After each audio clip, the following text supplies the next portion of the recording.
Orpig coming at you for the third time, because this is the third time I'm recording this shake video, and we've had many problems, so hopefully I get it all done this time. Alright, protein shake. First thing is, of course, protein. Now, back in the day, the only place you could really get protein was like GNC. Now, everybody has protein, okay? They're pretty much all the same. I don't really have a preference. I don't believe in paying high dollar for my protein. I'm a cheapskate, like I've said many times before. So this is Muscle Tech protein. I get this from Sam's Club. I get this big old 6-pound bag for about $40 or so. Sometimes you can catch it on sale. The reason I like it is one scoop gives me 20 grams of protein. It also gives me 4.5 grams of BCAAs. That's building chain amino acids. I looked up a lot of the world's strongest men, and pretty much they take 3 supplements that they admit to, right? Besides the illegal stuff. So the illegal stuff that they admit to is BCAAs, glutamine, and creatine, which we're going to get to later. I like to use 1 scoop of protein, okay? Now, I don't need the extra calories. I also don't need the extra protein. 1 scoop is enough. If you feel like you need more protein than that, and you need 2 scoops, I would still only do 1 scoop per shake, just because I'm the type of person that thinks your body can't absorb all that protein all at once. I think that it's better to space things out throughout the day. So if you're going to do 2 scoops, you feel that you need that, I would space it out throughout the day. That way it gives your body time to absorb all that protein instead of all at once. Plus I put other things in my shake that you're going to see that add protein to it.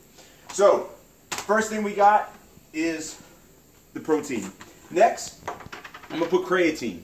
So creatine is a supplement that naturally occurs in your body. So we're just giving ourselves a little bit more. It's only 5 grams for a teaspoon. So we're going to measure out a teaspoon, and I'm going to put 5 grams of creatine in there. Don't worry about loading. If you look up and read about loading with creatine, or if you don't know what that is, don't worry about it. The fact is, you want to take this every day. Alright, so even if you work out and you have like off days, you still want to take your creatine. I got this big old container on bodybuilding.com. It cost me, I don't remember, $40, maybe $60 at the most, but it's 380 servings. So that's over a year's supply for at the most $60, and that'll take care of me. So 1 scoop, 1 teaspoon of creatine in there, that's going to help you retain water. Muscles need 4 things to build. They need oxygen, they need blood, they need protein, and then they need water. So creatine helps your body to retain water so that you can build more muscle. Next, we're going to put a tablespoon of chai seeds. Chai seeds are a good source of omega-3s, which is good for your heart health, like fish oil. So you got omega-3s in here, you've got a little bit of protein, 3 grams of protein, and then you got 5 grams of fiber. That's a lot of fiber. Fiber helps to keep you regular so that you have BMs. What's a BM? A bowel movement. Alright? It's important, especially for guys, the way we're at risk for colon cancer, women too though, it's important that you get enough fiber, especially as you get older in age. Fiber, you can't have enough. You only need a couple of grams a day, and that gives you 5 grams right there. So we put in a tablespoon of chai seeds. Next, I'm going to put in a tablespoon of flaxseed. Now flaxseed gives you the same thing. It's going to give you fiber, it's going to give you omega-3s. But this has a fish taste to it. I'm warning you, okay? So you don't want to put that much. I am going to eyeball it. Just going to put a little bit in there, probably about a tablespoon, and that's it. If you end up with a shake that has like kind of a fishy taste, this is probably going to be your culprit if you put flaxseed in. So just watch it on the flaxseed. You don't need to overdo it. Next, we're going to put milk. Now, so here we go. I use whole milk, all right? If you look up, and I did research on this and I did all kind of reading on it. If you look up, there was no overweight, obese epidemic in the 1940s and 1950s. People, the only thing that was readily available was whole milk, butter. There was no margarine. There was none of this craze for fat-free stuff or anything. Whole milk was what you had, and there was no overweight epidemic. Why? Because if you intake the fat, your body's going to push it out. Also, fat in food does not equal fat on your body. They really need to come up with different names. But I'm not the scientist. I'm not the guy who discovered it. So for now, people associate fat in food equals fat on your bones. And that's not the case, okay? Something else that muscles need to grow is fat. Naturally occurring fats. I'm not talking about fats that are man-made, that are put into cookies and ice cream and stuff like that, even though a lot of that comes from milk. I get that, all right? I'm just saying, there's man-made created fats, all right? A lot of it from oils and stuff. This is naturally occurring, okay? That's why your oils, like your canola oil and your peanut oil is better for you than vegetable oil. They're more natural occurring. So it's okay if you drink whole milk. It's better for you, all right? As far as like margarine, back in the day, margarine was a byproduct of making butter. That was what came to the top as you churned butter. Farmers would scrape that off and then they would feed it to their cattle. They would feed it to their pigs, their livestock. This was a waste product. The thing that made them money was butter. Then you had all this health craze, and these freaking idiots who were all about low fat went to the farmers and were like, oh my gosh, you're throwing that stuff away? It has almost no fat. We want to eat it. So now the farmer says, great, so this byproduct of the real product you want to buy. The stuff that I was just throwing away and feeding my cattle so that I could use everything that I had, you want to buy from me. And that's what margarine is. So it's better to use butter. Now, you can't, you still have to use moderation. That doesn't mean you go drink all the milk you want or all the butter. That's the problem with us today. We have no limit on what we want to eat. We want supersized. We want bigger burgers. We want more bang for our buck. And you need to understand that you only need a small portion. Remember, your stomach is only as big as a closed fist. So moderation, whole milk. If you can't do dairy, I recommend almond milk. Almond milk is very good, but going back to my cheapskate ways, almond milk is expensive, okay? So if you got to do almond milk, or you feel like that's the healthier option for you, or you can't do dairy, almond milk, I would just use it for my shakes. Again, trying to pinch pennies. Hey, if you're rich, do almond milk for everything. Put it in your cereal, put it in your oatmeal, put it in everything. That's fine. But me, I don't have a problem with digesting dairy, so I use whole milk. I'll put it to about the bottom of the blade right there. Next, we're going to put some blueberries. All right, now I buy frozen blueberries. I used to do them fresh, but the problem is that they go bad before I'm able to use them all. Blueberries have antioxidants in them that actually help you fight the common cold. So it's good that you get blueberries each day. If you can't stand the taste, you can't stand the taste. I'm not here to tell you what to eat. I'm just giving you ideas of stuff to put in your shake and the reason that I put them. Everything that I put in my shake, there's a reason that I put it in my shake. And like I said, blueberries help fight antioxidants to help you fight the common cold. I haven't been sick in like 2 years. If you can, you can also do like a melody of blueberries and raspberries. They sell that. I might get that next time. Just kind of change it up. Give me a little bit of mixture. Next, I'm going to add a tablespoon of peanut butter.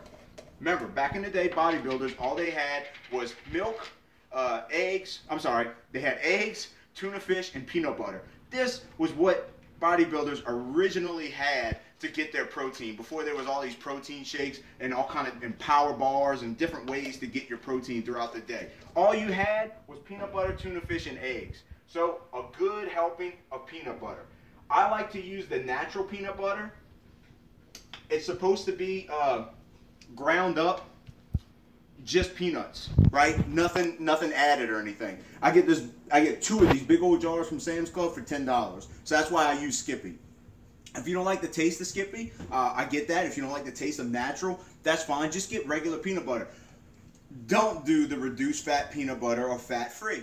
When you get that, again, they're taking out those good fats that you need, that you want. You should want those fats. You want those natural fats. When they take those out, they put in artificial preservatives. And I went over what artificial preservatives do, okay? We don't want that. You want good whole fat peanut butter or natural peanut butter. So make sure you get the good stuff. Don't bother with the gimmick of fat-free or reduced fat. Next, I'm going to put a banana. Bananas are a good source of potassium, which helps you from cramping up. Notice I peel it the right way. Yeah? Do you know how to peel a banana? Alright, well now you do if you just saw that for the first time. So that's how you peel your banana. Or if you want to peel it the wrong way, by all means, peel it upside down. So I got a banana. Now sometimes, if I feel like I haven't gotten enough fat throughout the day, I might add a scoop of organic coconut oil. This is not necessary. And the other reason I keep coconut oil on hand is to cook with. Because again, it's a real good fat. It has a high melting point or boiling point. I don't know. It smokes. It takes it really hard to get it smoking hot, right? So this is a good thing to cook with over canola oil or peanut oil even, is to use coconut oil. Then the last thing I'm going to add is some ice. Now, how much ice you add depends on how thick you want your shake. So the more ice that I add to my protein shake, the thicker it's going to be. If you like a shake that's soupy or that you can just drink and chug, then you don't want to put as much ice or none at all. Maybe just put a little bit of water. You don't even have to put water. The cool thing about the blueberries being frozen is that they actually act as ice and help freeze it. So then we put our top on, plug our blender in, that helps. And then you do a pulse with it to just ground up that ice. You do that about 5 to 7 seconds. I'm just going to keep doing that until I don't hear that ice clicking anymore on the blade. So I keep grinding it up. I'm going to tell you why I do this. Other supplements I take throughout the day are a multivitamin and fish oil. I have to take 2 fish oil a day. So I take one when I eat my lunch. And I'm going to take my other one tonight with my protein shake. Now it's pretty ground up. I'm going to drink that in a second. But one last thing. The other supplement I told you about that the bodybuilders take that I also take is glutamine. Glutamine helps you to recover with your muscles. But the key thing is that the carriers in your body that take the glutamine to where they need to go are the same carriers that creatine needs to go throughout your body. So you don't want to take these together. Creatine is best taken right after the gym. I just got back from the gym, so that's why creatine goes in my protein shake. Creatine is good for muscle recovery. If you want to bring it with you to the gym and drink it directly after, some guys do that. Me, it's good enough for when I get home. It takes me like 20 minutes to get back from the gym, and that is soon enough. So I'm going to take my creatine. If I don't go to the gym, I'll take creatine in the morning, and then I'll take glutamine when I come home from work that evening. But if not, in this case, I'm putting my creatine in my shake. I'm going to drink that. In about 2 hours, it's going to be time to go to bed. Just before you go to bed, you take your glutamine, okay? And this helps your muscles recover. But you want to have enough time that your creatine has traveled to your body and is, I guess, fully digested or fully traversed throughout your body before you take your glutamine. And that's it. That's a protein shake.